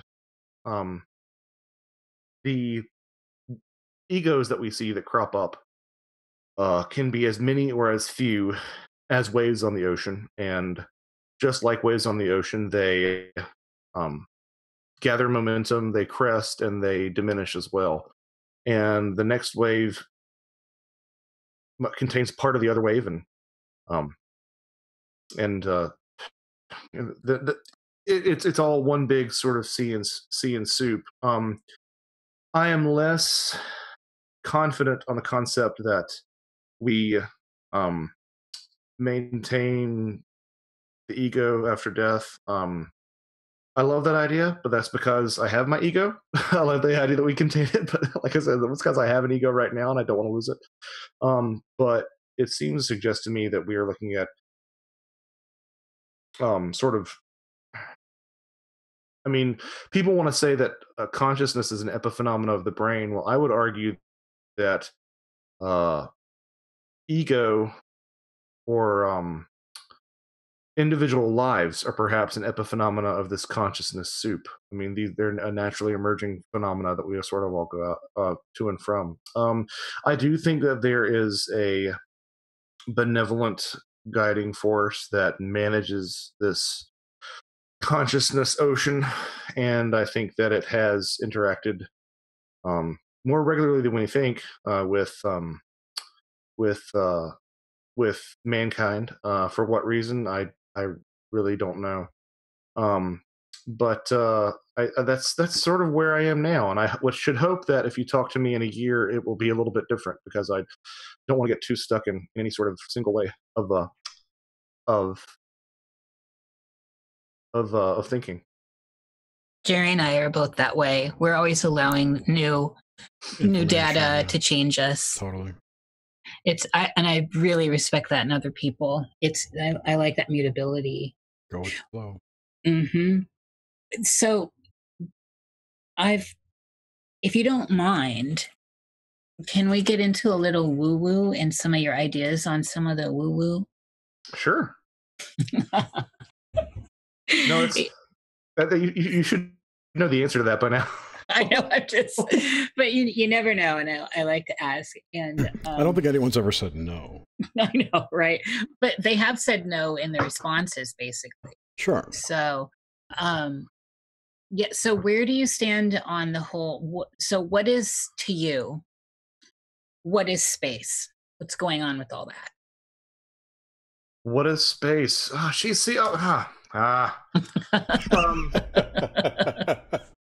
What are your thoughts on space? I feel like I should have a more so here's my thing. I kind of don't give a shit about space.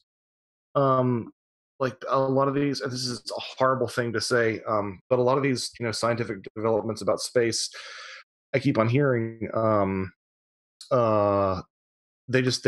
I don't find them all that interesting, which is an awful thing to say. I think it probably goes hand in hand with my lack of real interest in the ETH. I think it's probably there's some sort of tie in there.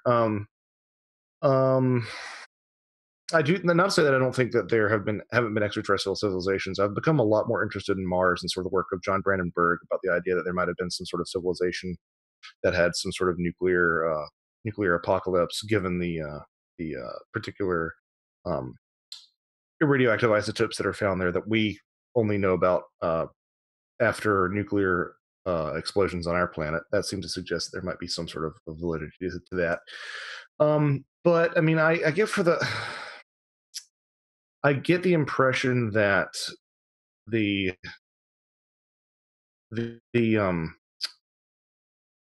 more depressing interpretation of the Fermi paradox might be the more realistic one, that we're actually more alone than we think. I think that space is kind of a distraction from the inner world in a lot of ways. Because I mean, if you look at the stuff that mankind has to do physiologically to survive large interstellar travel or life on other worlds, it seems almost insurmountable, the effects of zero gravity on human bodies. It would take some real take some real effort and some real advancement. So, what do I think space is? See, this is interesting because now I have to, because I'm so critical of materialism and physicalism, but I guess if I really want to be genuine in that belief, I have to sort of provide some sort of other interpretation for stuff like what is outer space. I mean, so what's y'all's take? I feel like I just rambled and stumbled over myself for. No, you actually didn't. It was good. We don't know. We think it's definitely misdescribed. I think it's misdescribed. I think that almost 100% of the imagery we get back from space is computer generated. We never get anything we see that's live in space looks weird. It looks like not what they tell us it's supposed to be. Like you never see stars when you're out the ISS videos, and things like that. The whole Elon Musk thing with the car, no stars at all, but there's bubbles everywhere, or something flying around. So it's obviously some kind of medium that's not a vacuum. But I don't know. Interesting. Yeah, I mean, I think that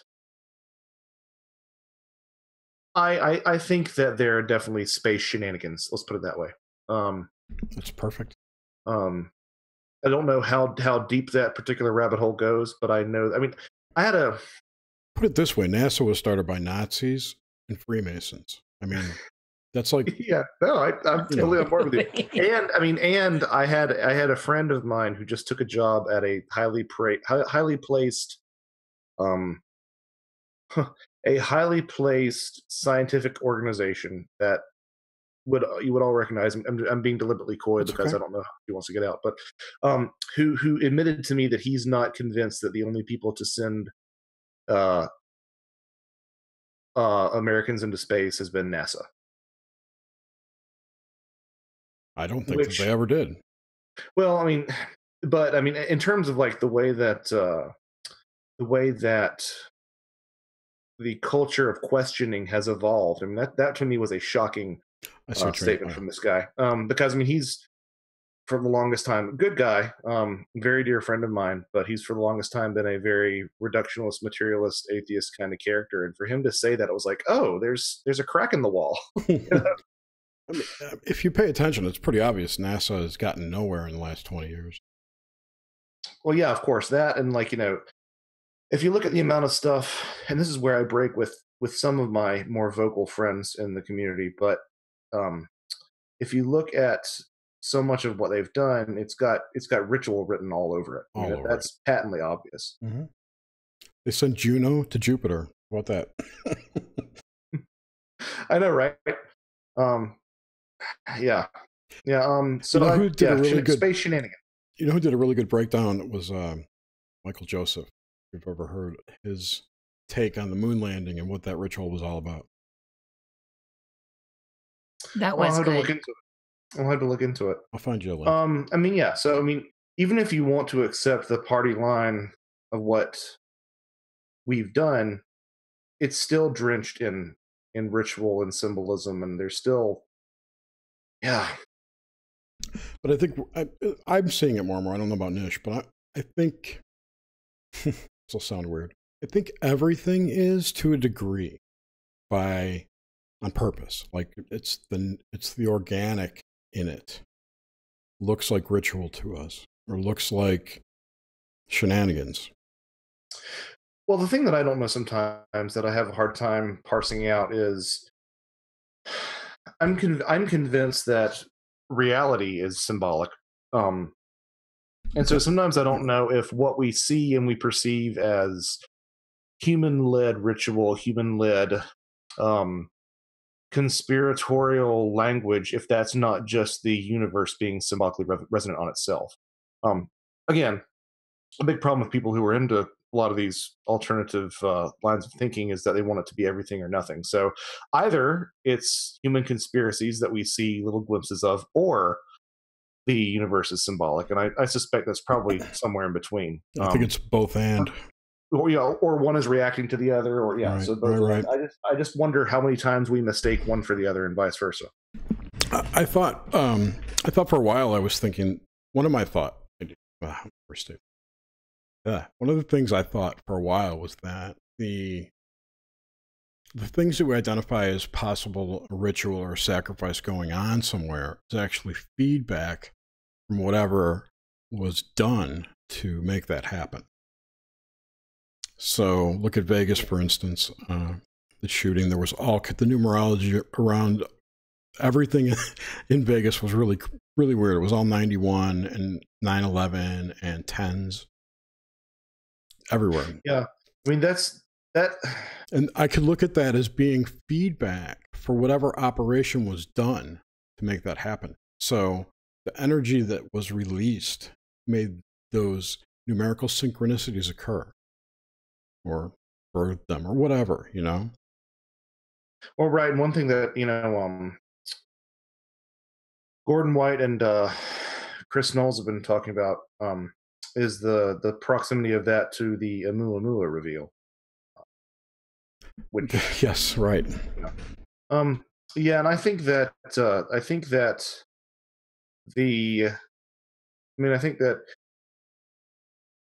it was a hard. I do think that there were, dozens of people dead So I don't want anybody to think that no I'm question. not serious, but... No, I'm not questioning what occurred. I'm looking at it from a 10,000-foot view. Well, what I was going to say in regards to that though was I think that it's one of the most important moments in conspiracy culture in the past decade or something. Because Yes, it's absolutely. the one thing that every normie that I will talk to still agrees that there is something not adding up with the whole Vegas thing. Still not adding up. Yeah, Mm-hmm. my sister's like, that's really weird. What she called me, she's like, that's weird. What happened? I'm like, I know. Welcome. Yep. The other good thing is that all those people who said this is fucked up are going to be looking at every next mass event more critically. Yeah, it was like a seeding, really, in the unconscious. Yeah, that's a good point. That's a very good point. So, all right, and then so back in space again too. What do you think the moon is? So, I mean, this stuff's just in our common pop culture now. All of this, and even the questioning of it, and all the different theories. That, it pings, it's hollow, it's a Death Star. Right. It's an eyeball, it's a vagina. I mean, there's so much out there about Fuck it. the moon. Let's fuck the moon. But so it's obviously closer into us, and then there's the stuff around the moon landing, and then this recent resurgence about what was that, Jerry, that was just made the rounds? Trying to figure out what you're talking about. Aldrin, was it Aldrin? Not Aldrin. Buzz Aldrin. 2 weeks ago. Yeah. Yeah, the interview from 2015. Yeah, I mean, on board with weird moon stuff, on board with weird Antarctica stuff. As you know, I think it's extremely fascinating to me that the moon is just the right size for lunar and solar eclipses. I mean, there's something does feel sort of something feels artificial about it. I will totally get behind that. I personally tend to shy away from panspermia, even though it's becoming very much in vogue. Which, I mean, obviously, if there's an artificial component to the system that we inhabit, it implies something like panspermia. But my problem with the theory of that is that it's just goalpost moving, because at some point it doesn't explain the big question of where life comes from. It just shifts the goalposts. And it doesn't work well with space shenanigans. Which again doesn't mean it didn't happen, but I have. It does not work well with space shenanigans. No, it doesn't. I think that of course, this is where my own skeptical side kicks in and says, well, is it strange that the moon is perfect? Because if it wasn't perfect, would we be here to see if it was strange? Ooh, I like that. Yeah, so I mean, I try to maintain a healthy skepticism about it, but at the same time, I mean, so I tend to lean more toward I tend to lean more toward the moon is the moon, but there is a divine aspect to its creation. That indigenous creation myths are probably have more descriptive power than scientific explanations for this asteroid just so happening to hit the Earth at the exact right spot, take out the exact right size chunk. I heard someone say that was done by the I want to say the Anunnaki on purpose to wipe out the dinosaurs because they're getting wise to what was going on. But of course, the dinosaurs already made their way off planet, and that's where the reptilians come from, right? Right. There's that connection. If they're real reptilians, they're just stowaways underground. Well, that leads us to inner world. Yeah. So I mean, as far as if the answer skews toward some sort of divine answer or some sort of animistic answer, I'm much more inclined to that in general as a rule of thumb than I am toward something like the Anunnaki engineering or panspermia. That's just my own typical. That's just my own personal. I agree. Disposition, I agree, suppose. but I would just say, instead of divine, I would say intelligently designed, not necessarily by a quote unquote God. Fair enough. That's just me. Let's take a safer path there, because for all we know, it could be an AI, some kind of AI. Right.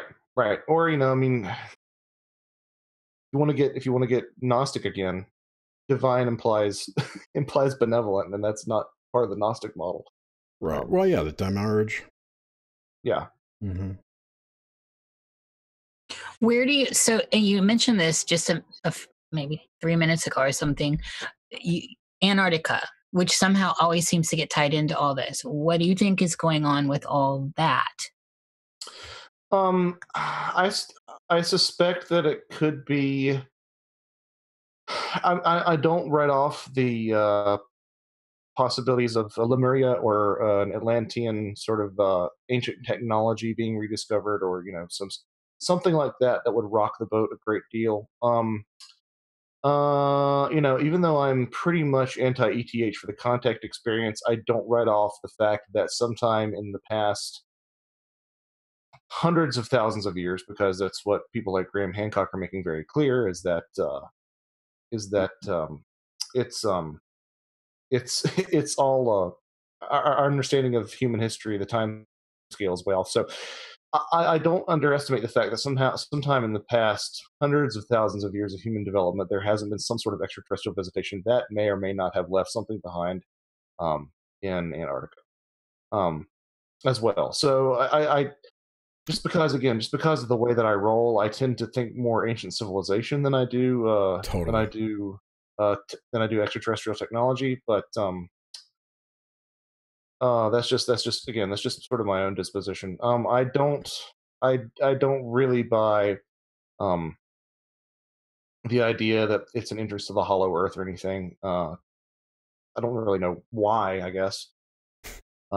Maybe I have some misplaced faith in science on that respect, but that just never has really resonated with me. I guess there's just certain things that you just gravitate towards a little bit more. Yeah, of course. And so where I'm going with this query is to get to this before, and this will be all I have actually, is what do you think the nature, what is the soul and the spirit? What are they, and what are their functions? Oh my, guys, you're kicking my butt. I've often been very sympathetic toward I believe it's the Hindu belief that for lack of a better term, God wanted to experience itself. Maybe that's not Hindu because that doesn't really map onto the Hindu cosmology, but this idea that the creating force wanted a way to experience itself, and to experience the creation that it created. Are you all familiar with this belief? Absolutely. Yeah. Yes. I'm quite sympathetic toward that. Again, I tend these days to lean less towards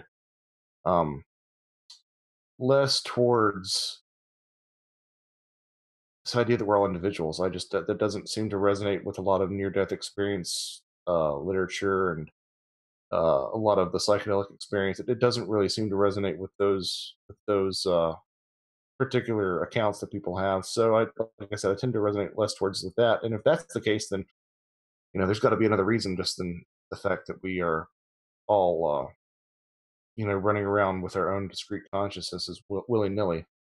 So I tend towards the idea that it's the other, the benevolent other, hopefully, seeking to experience itself. With that, Yeah, which is also one of the reasons that I hate that sophomore college bong rip atheistic argument that if there was a god, like, why would he allow rape and murder of children, dude? It's like, well, you're assuming that there's no value in suffering, and b, if you have something in place like a reincarnation system, then it's really easy to to explain that in terms of karmic balances and karmic debts being settled. Mm-hmm. Yeah, it broadens it for you could sure. just tell your friend, hey, look at it, make believe you're a cell, or a red blood cell in the body of God. So how's he going to know that you're suffering? That's a really good way to look at it too. Not that I think that.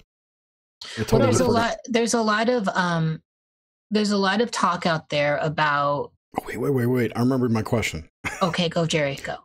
With that the sympathetic leaning you have towards that idea, you can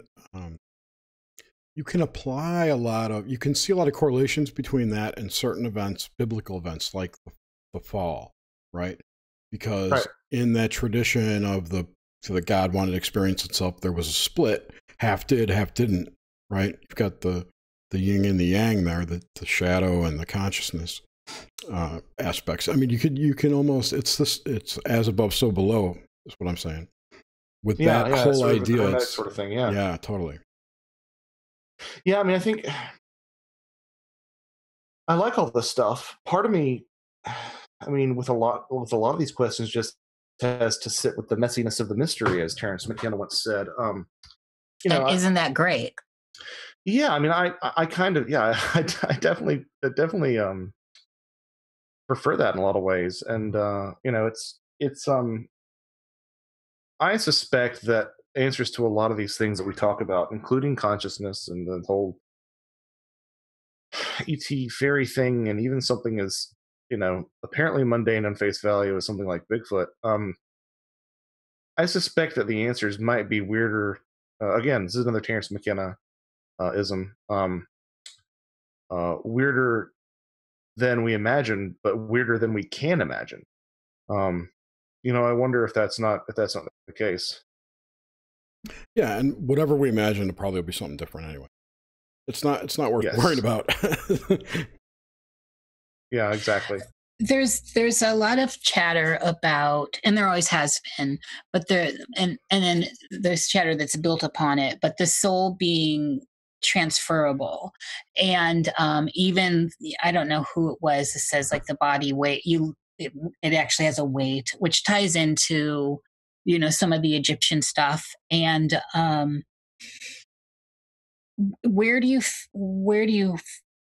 do you feel about that? Like, is there consciousness tied into the soul? And when I'm asking that, I'm not trying to ascribe your persona or even down to your ego, but consciousness at a deeper level of the facet that is you as connected to everything.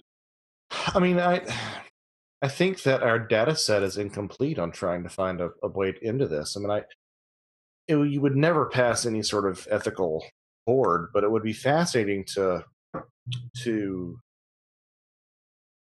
be able to raise a child in the absence of language. I mean, I think that we underestimate how much language tends to really form our existence and our egos and our reality. Unless I think it's one telepathic of those before. Right. Which is part of the reason that it would be interesting to see if that's our natural state. Yeah,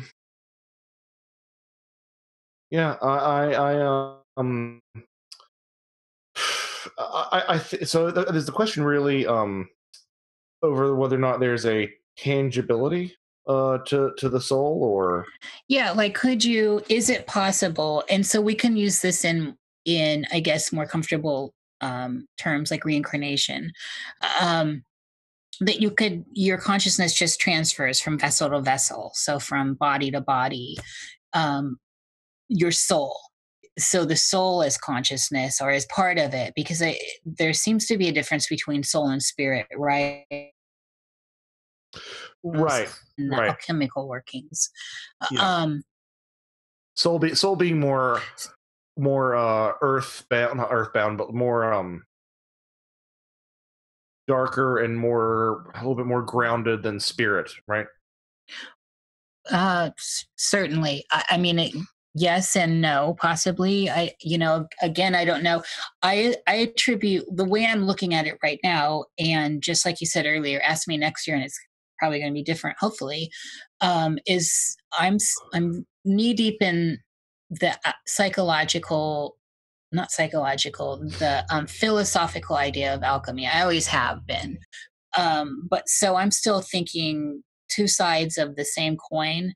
So soul is possibly the yin and the female, and in spirit the male, and somehow they're positive and negative within the same cell, and that find expressions that can get split and pushed, how we project into the outer world. But when we look at the woo-woo, which is where I want to go, the deep woo on this, there are some people out there saying that it can actually be manipulated, like that there is technology, and I don't know how else to say that. There's technology that can actually suck out your soul and put it in another vessel, just like you get out of your car and go into another car. Right. So have either of you read Patrick Harpur's Demonic Reality? No, but I am familiar with it. He spends a lot of time sort of looking at these soul spirit implications for how they might be expressed through a host of paranormal phenomena. And it's getting about high time that I revisit that, especially after this conversation. But that's something that you both might find really interesting, because he does a really good job of delineating that and sort of taking a look at how that all might be expressing itself in these sort of extra normal encounters. So I guess by technology, I would ask, under what understanding of technology? I mean, if you look at sort of magic, if we're talking about magical practice as a technology, then I would totally agree that that's a possibility. I just have a problem believing. I have a problem believing that there is ever going to be some sort of scientific, materialist grounded solution for any questions like consciousness or soul or spirit. The idea that there might be a machine that you hook yourself up to that operates under, physicalist, materialist paradigm stuff I find that really hard to believe. So if there's some sort of technology that can operate outside the bounds of that and possibly bring in something that smells an awful lot like, magical practice, then yes. But if there's something that is like literally just like a pair of electrodes that you hook up to one person and hook up to another person, I have a real problem thinking that does exist and honestly would ever exist. There is a I want to add this. I know I just said let's ask questions. Think about Montauk too. Every time I think we're ready for questions, Josh says something that makes me want to add more. I totally agree with Josh. I don't think it's possible. Okay, so I want to pull it back into something I find more tangible. So the Solobusca Tarot-chi, are you familiar with it? Peter? Yes, I'm not a practitioner, but I'm familiar with it, yeah. So it's a very fascinating deck, and there's an amazing book, so that Scarlet Imprint put out called The Game of Saturn. And what was being brought up in the book is that this is a deck for an elite set of people to essentially do this kind of soul transferring a la reincarnation through bloodlines. So that kind of magical tech, and not necessarily like you're in a lab and there's something over you sucking out some etheric energy that is a soul, but a controlled method of bringing your soul that is attached to your ego and persona, and moving it into the next incarnation or the next body, and in that, it doesn't necessarily have to be, there doesn't have to be a death of the old body involved. There can be overlapping in this, so that there's consciousness, so there's no memory wipe. So it's just like you walked into another room, you're in another body. And so it plays into the whole bloodline thing. And that the Solabusca deck is what Peter's suggesting, that might ultimately be its purpose. I don't know if I made that clear.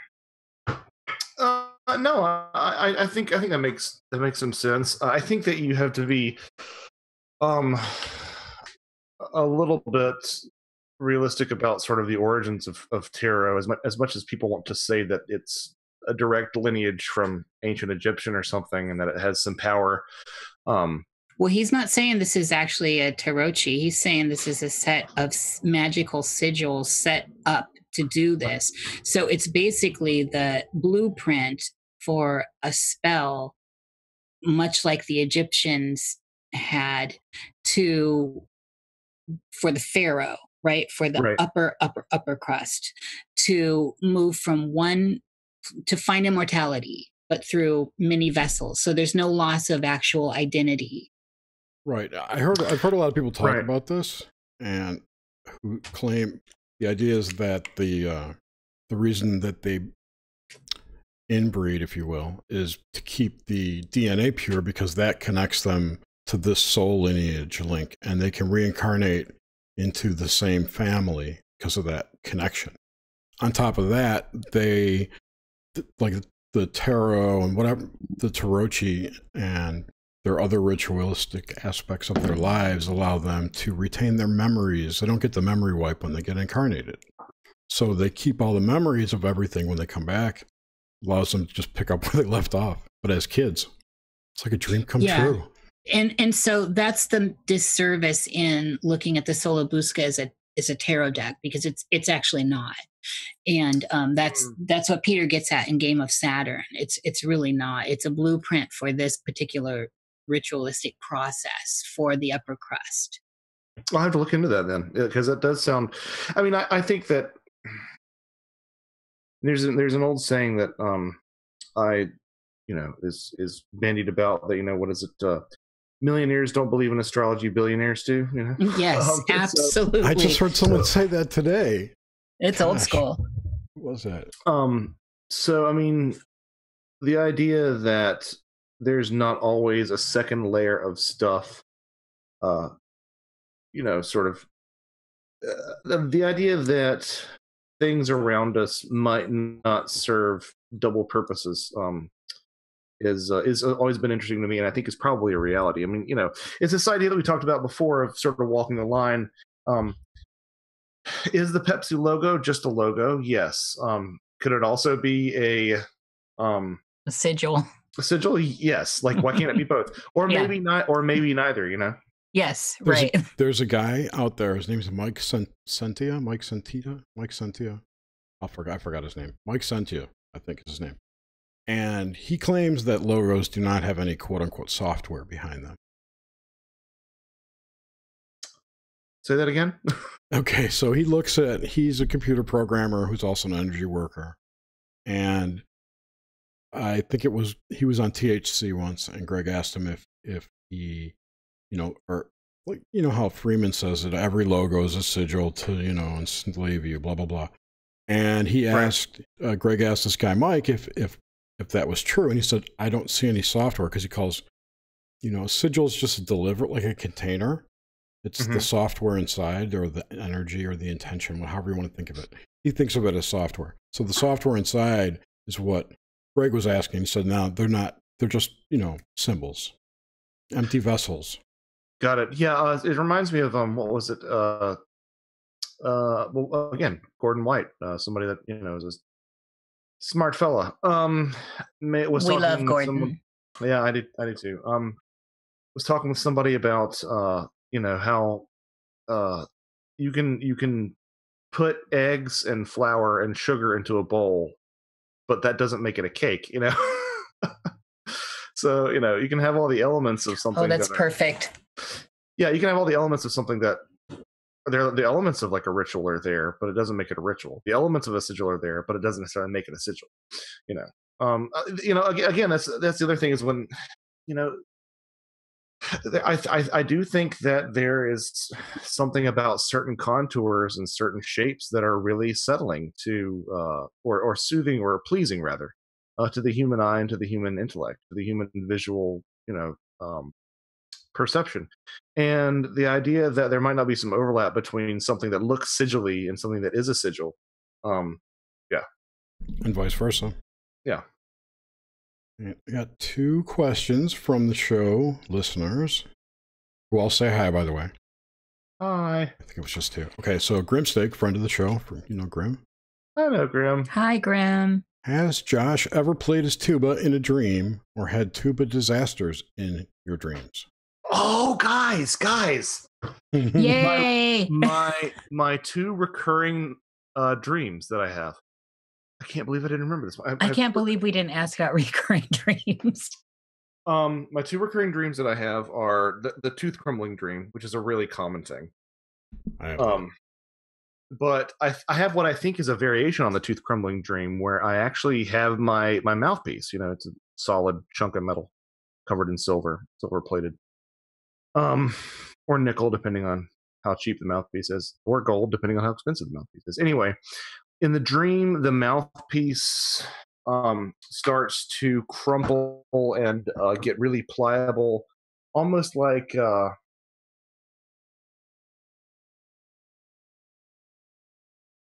what I'm looking for. It's almost like it starts to have the consistency of like warm Play-Doh, and I'm having to constantly like reshape it, and I know it's going to be ruined forever, and it's just this is a recurring dream that I have, where my mouthpiece basically disintegrates as I'm playing it.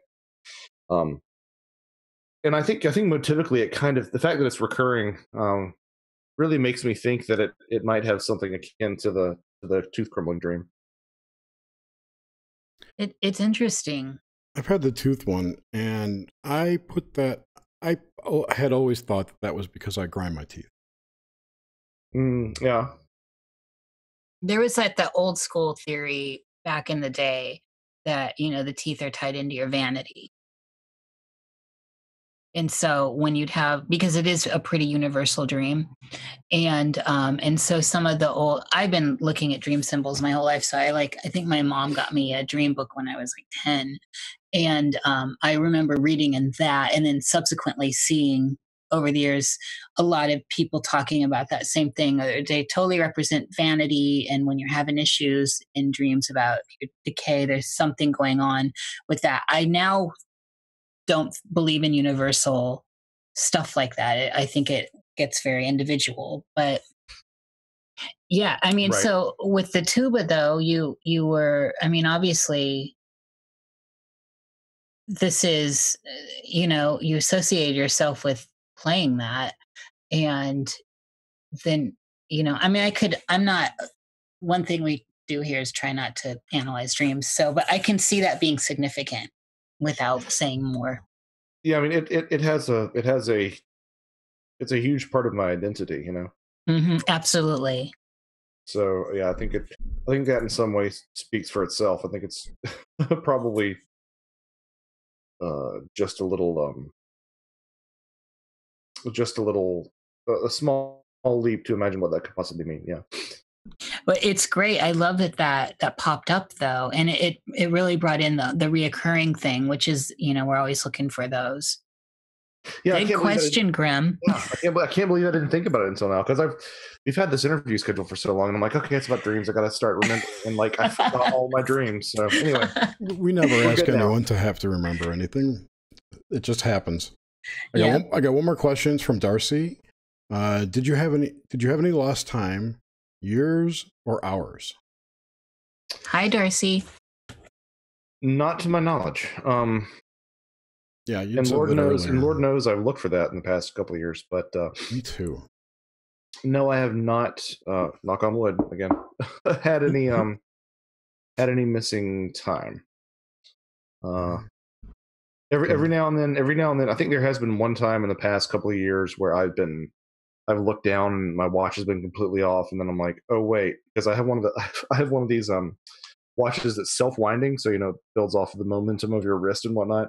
So it's always inevitably some day after I haven't worn it for a couple of days for whatever reason, it it's always a couple hours off. I'm like, oh my god, no, wait, never mind. That's not what's that's not what's happening here. All right. Well, that's all the questions we have, and we definitely want to thank you, Josh, for spending time with us. And if there's anything you would like to plug, feel free. Well, I appreciate it. It's been honestly, guys, this has been one of the best conversations I've had in like maybe a year. It's been really engaging. It's been different and new, and really exciting. Likewise. I want to say too, this is in my very top of we've been doing this over a year now, and this is right up there. Totally. So thank you, because it's been shucks. Well, thanks. I appreciate it. Well, you guys definitely gave me some food for thought on just some of these bigger philosophical questions that I should dedicate a lot more time to in my head. I'm relative regular on Where Did the Road Go? Not as regular as I'd like to be, but you got to beat up Ren. Was that? Oh yeah. Get Ren, beat him up. I know where he's going to be. I know where he's going to be on September 8th. There can be only one. But so you can find me there. I keep an online presence that I need to get better about putting up blogs, but I just haven't been because I've been so busy with other things. But that's at joshuacutchin.com. You can find out all about my jokes. That's Freudian slip. All about my books there, which are all available on Amazon and Barnes and Noble. The latest one is Thieves in the Night, which people have been claiming to get strange dreams from. I don't know if there's anything to that, but we'll find out. That's out now, and it's hot off the presses. So check it out if you're so inclined. And that's about it for me. I also have an author page on Facebook. That's also a place to get a lot of information. All right. Well, thanks again. Thank you, everyone, for listening. Be sure to tune in next week. We have Jason Louv. Should be interesting. And we promise not to get antagonistic with him. So. After the skeptical one. All right. Which I'm not mocking. I loved it. No, not at all. Thank you, everyone in the chat. I don't see you, but I appreciate that you're there. Yeah.